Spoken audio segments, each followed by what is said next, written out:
Hey everyone, in this tutorial, before we start learning programming, I wanted to explain what different tools programmers use to get their jobs done and to get what they need working. Okay, so the first tool, the most important tool, is the text editor or the IDE. So a text editor is not something like Google Docs or Word. See, Google Docs and Word have text formatting.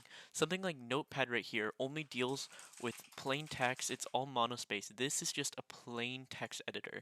And this is what I'm referring to when I say a text editor. See how every character is the same width? It deals with monospace text right here. Every character is the same width. That's why the font looks a little bit funky.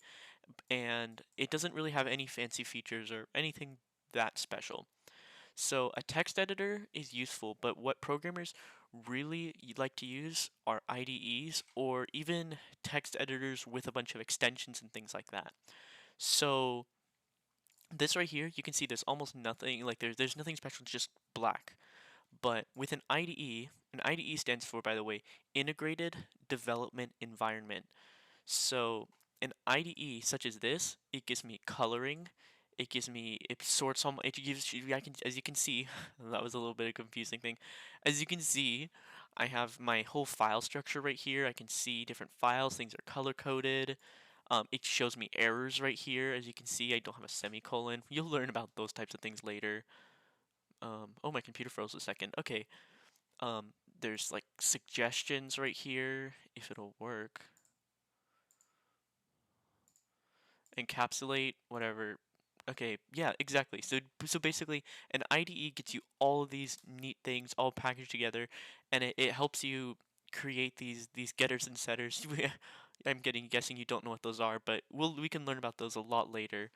But yeah, an IDE does all these things for you way more than a text editor. So IDEs in a lot of ways are very useful for programmers. Now, one other type of thing programmers use, and this is the category Visual Studio Code falls into. This one right here, by the way, is called IntelliJ. It's used for Java. Android Studio right here, you can see it looks similar to IntelliJ.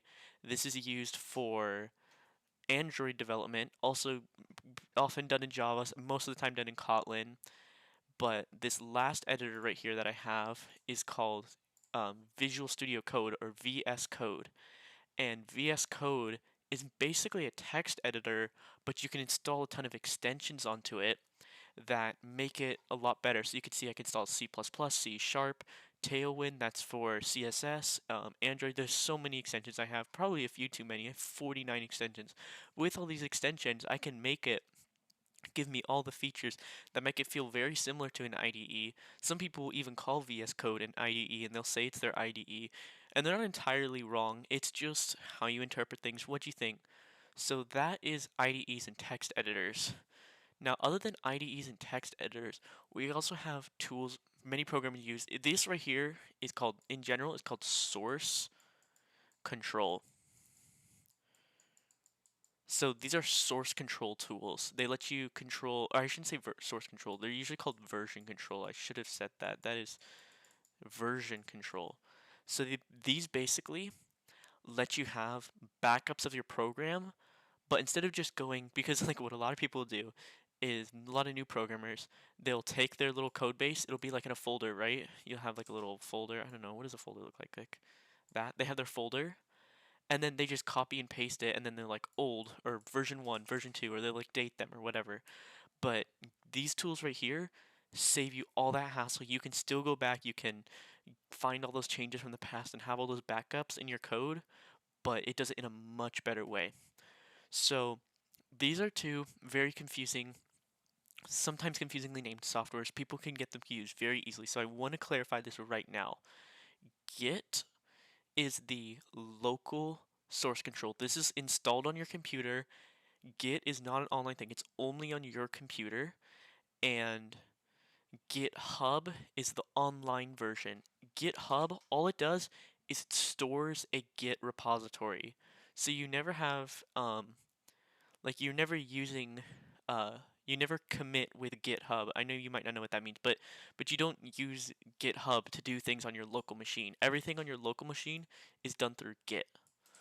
Well, you can use some GitHub tools, but those tools are basically using Git under the hood, or they're using the same types of things as Git. And then what you can do is you can push whenever you're done with everything your local, like you have all your local changes, you have all your backups or whatever, you can push online to your Git repository on GitHub. So you have a Git repository stored on GitHub. You can push a repository, and a repository basically is just it's just your code base. So it's like this folder right here. This is my repository. It's I can push the repository I have on my computer to the online, and you can also pull whatever's online. So basically, let's say someone else made changes, you can pull, and that goes back to your local Git repository. So you're pulling from the Git repository stored on GitHub and pulling it to your Git repository. So yeah, like I said, these two can get very confused, or it can get confusing, the difference between Git and GitHub, and maybe I made it a bit more confusing, but that is what these two tools are used for. So I hope this kind of explains two of the tools programmers often use, and thank you very much for watching.